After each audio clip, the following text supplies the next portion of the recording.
Shalom, welcome back to another video. তো কথা বলবো যে পুষ্পা 2 এর রিলোডেড ভার্সন নিয়ে, মানে পুষ্পা 2 এর এক্সটেন্ডেড ভার্সন কিন্তু আবার মুক্তি দেওয়া হয়েছে।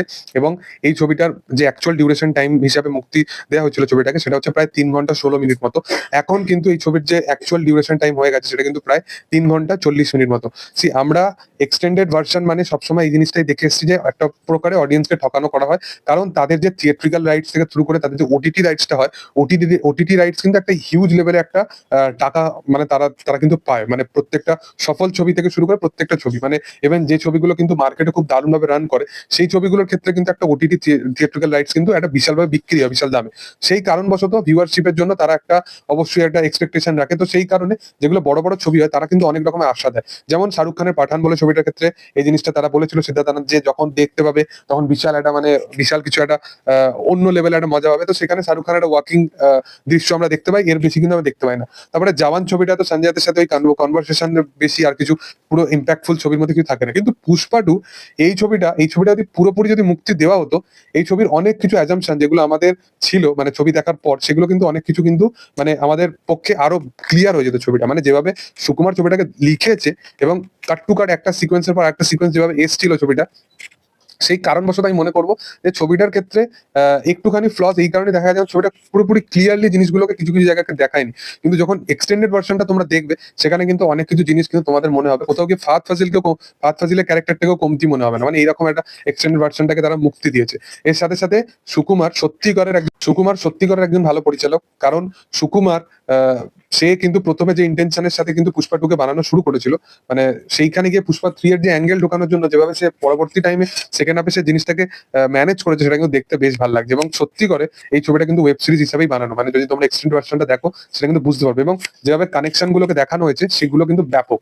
প্রথম যদি বলি, এই ছবির যেটা প্রথম চেঞ্জ করা হয়েছে সেটা হচ্ছে যে এই ছবিতে প্রথমে তোমরা জাপানের যে দৃশ্যটা দেখতে পাও, একদম সিনেমার প্রথমে একটা জাপানের দৃশ্য দেখানো হয়, যেখানে তার সাথে পুষ্পার সাথে জাপানের ওই প্রত্যেকজনের মারপিট হবে এবং তারপরে পুষ্পাকে গুলি মারা হয়।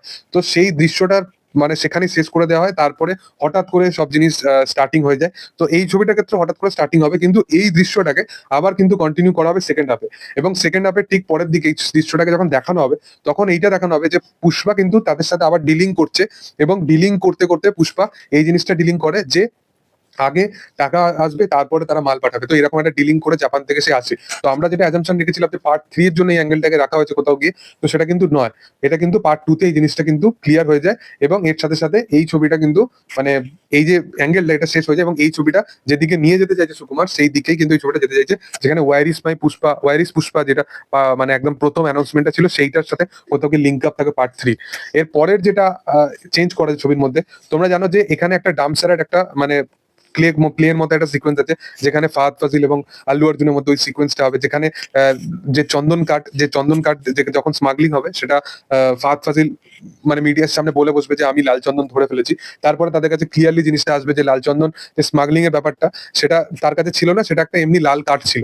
তো সেই জিনিসটা যখন তাদের কাছে সামনে আসবে, তখন তারপরে আরেকটা জিনিস আমরা দেখতে পাই যে পুষ্পার একটা মানে মিটিং বসে, এবং মিটিং এতে সেখানে প্রত্যেকজন সেই মিটিং এতে উপস্থিত থাকে, এবং মিটিং এ উপস্থিত থাকার পরে সবাই প্রত্যেকজনকে জিজ্ঞাসা করে যে অ্যাকচুয়াল লাল চন্দনটা আছে কোথায়। তো পুষ্পা বলে যে এখানে একটা সিকোয়েন্স দেখানো হয়, যেখানে এটা বলা হয় যে আমি যদি তোমাদেরকে বলি যে এই জামার কালারটা হলুদ, তো তোমাদেরকে এটাই মানতে হবে, এবং আমি শুধুমাত্র একজনকেই বলবো যে এই অ্যাকচুয়াল লাল চন্দন গুলো আছে কোথায়। তো সে তাকে নিয়ে ওখানে থেকে প্লেনে চলে যাবে, এবং তারপরে সৌরভ সাজদেবের ক্যারেক্টারটাকে দেখানো হবে, এবং শ্রীলঙ্কার যে পার্টিকুলার সিকোয়েন্সটা দেখানো হয় তার ঠিক আগে আর একটা সিকোয়েন্স থাকে, যেখানে ওই ফাহাদ ফাজিল জলে জাম্প করে, তার ঠিক আগে একটা সিকোয়েন্স দেখা, যেখানে সৌরভ সাজদেবের ক্যারেক্টারটাকে ফাহাদ ফাজিলের ক্যারেক্টারটা মেরে দেবে। তো ওই সিকোয়েন্সটাকে খুব র ভাবে দেখানো হয়েছে, কিন্তু ওই জিনিসটাকে দেখানো হয়নি।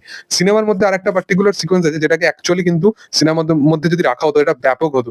তোমরা সকলেই জানো যে জলি রেড্ডির যে ক্যারেক্টারটা, যেটা পুষ্পা 1-এ যে ক্যারেক্টারটাকে পুষ্পা এত পরিমাণে মেরেছিল, সেই ক্যারেক্টারটা কোথাও গিয়ে হারিয়ে গেছিল। তো জলি রেড্ডির ক্যারেক্টারটাকে আরেকবার পার্ট 2 তে কিন্তু মিডিলের সিকোয়েন্সে নিয়ে আসা হবে, যেখানে পুষ্পা তার কাছে যাবে এবং বলবে যে আমি তোর বাবাকে মেরে দিয়েছি, তো তুই যদি বদলা নিতে চাস তো এক্ষুনি আমাকে গুলি মার, না হলে আমার সাথে, আমি তোকে পয়সা দিচ্ছি, তুই আমার সাথে কাজ কর।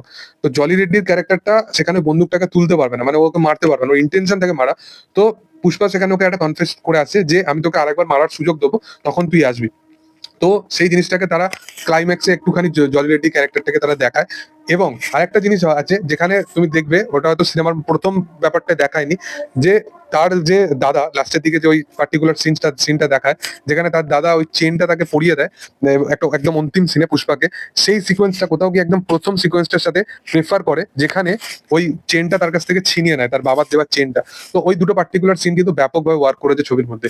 এর সাথে সাথে আরেকটা যেটা সিকোয়েন্স আছে, যেটা হচ্ছে যে পুষ্পাতে একদম প্রথম সিনে দেখবে যে, মানে প্রথম পার্টে দেখবে যে একটা জামা সে তুলে রাখে, এবং সেই জামাটা তুলে রাখে এই কারণে যে যখন সে বড় লেভেলে ডিলিং করতে হয় তখন সে ওই জামাটা পরে যাবে। তো সেই যে যেটা তুলে রাখে, সেই জিনিসটাকে সেই টাইমে দেখানো হয় যখন জাপানের সিকোয়েন্সটা আছে। তো এই পার্টিকুলার কিছু কিছু সিকোয়েন্স গুলো কিন্তু ব্যাপক, এবং সিনেমার এই 20 মিনিট যদি অ্যাড অন থাকতো তাও কিন্তু ছবিটা সেই লেভেলেই কিন্তু সফল হতো। যাই হোক, তোমাদের কি বক্তব্য এই বিষয়বস্তু নিয়ে অবশ্যই কমেন্ট সেকশনে জানাতে পারো। এবং reloaded version, actual reloaded version মানে সুকুমারের যেরকম প্ল্যান, আমার মনে হয় যদি আবার কেউ সিনেমাটা দেখতে যায় তো সেই লেভেলে কিন্তু আবার ব্যবসা করতে চলেছে। যাই হোক, তোমাদের এই বিষয়বস্তু নিয়ে কি বক্তব্য অবশ্যই কমেন্ট সেকশনে জানাতে পারো। ভিডিও যদি ভালো লেগে থাকে লাইক সাবস্ক্রাইব করে দিও। Thank you all, by.